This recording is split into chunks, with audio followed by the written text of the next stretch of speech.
जय श्री राधे कृष्ण मित्रों। आज हम आपको बताएंगे कि आप अपने घर पर छत के ऊपर जो पानी का टैंक होता है वो किस दिशा में रखें ताकि लाभ मिले। चलिए, ये जो दक्षिण है, दक्षिण से आप पश्चिम की ओर बढ़ेंगे और पश्चिम से दक्षिण की ओर बढ़ेंगे।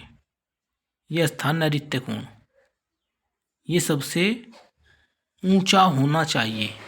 और यहीं पर ऊपर की ओर आप यदि पानी का टैंक रखते हैं तो सबसे ज़्यादा अच्छा होगा। दूसरे नंबर पर आप दक्षिण दिशा में रख सकते हैं और तीसरे नंबर पर आप पश्चिम दिशा में रख सकते हैं।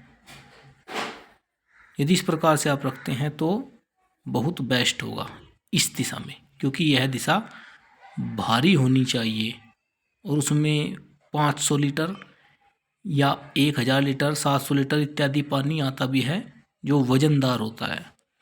यदि आप उसको इधर पूर्व साइड में रख देते हैं तो ये दिशा भारी हो जाएगी वजन के हिसाब से और यहाँ पर दोष उत्पन्न हो जाएगा। तो आप यदि यहाँ पर रख लेते हैं तो ज़्यादा बेस्ट रहेगा, दक्षिण से पश्चिम और पश्चिम से दक्षिण की ओर। दूसरा, पूरे मकान में आप एक कमरा भी यदि इस नैऋत्य कोण पर बना देते हैं तो समझ लीजिए बहुत बड़ी मात्रा में फायदा आपको देखने को मिलेगा जीवन में। और घर में छोटे मोटे वास्तु दोषों से भी यह बचाव हो जाएगा, क्योंकि ये दिशा एक तो ऊंची हो जाएगी। जब आप छत के ऊपर एक कमरा डाल देंगे, सबसे पहले यहीं पर कमरा डालना चाहिए। सबसे पहले नैऋत्य कोण को ऊंचा करना चाहिए अपने घर में। यदि आपने ईशान में कोई कमरा डाल दिया ऊपर छत पर और नैऋत्य नीचे रख दिया तो नीचे का वास्तु कितना भी अच्छा हो, इस कमरे का साइड इफेक्ट पड़ेगा जो आपने ईशान कोण में बनाया है और पूरे वास्तु पर प्रभाव डालेगा और खराबी उत्पन्न हो जाएगी।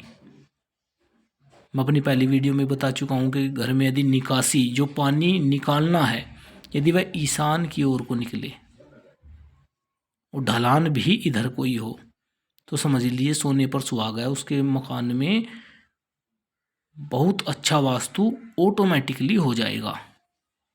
बाकी उसको और भी चीज़ें अच्छी बनानी पड़ेंगी, किंतु यदि छोटा मोटा दोष भी है और उसका ढलान ईशान की ओर है और पानी भी इधर को निकासी है और उसने नैऋत्य ऊंचा रखा है तो छोटे मोटे वास्तु दोष से यह निपट लेगा अकेला।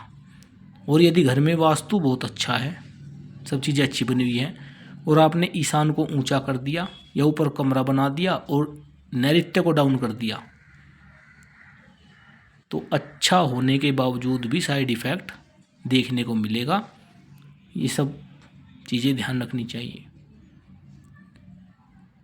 और बता देते हैं, दूसरा मैंने सीढ़ियाँ बताई थी जो दक्षिण साइड पश्चिम साइड इस कोने से लगाकर पश्चिम के वायव्य कोण से लगाकर नैऋत्य कोण तक और नैऋत्य कोण से लगाकर अग्नि कोण तक, यदि इस मध्य में आप जीना बनाते हैं, सीढ़ियाँ बनाते हैं तो ज़्यादा बेस्ट रहेगा। और यदि आप अग्नि कोण से ईशान कोण की ओर को बनाते हैं या वायव्य कोण से ईशान कोण की ओर को बनाते हैं सीढ़ियाँ तो बहुत ज़्यादा नुकसान देने वाली होगी, आर्थिक नुकसान और रुकावटें देखने को मिलेगी। जय श्री राधे कृष्ण।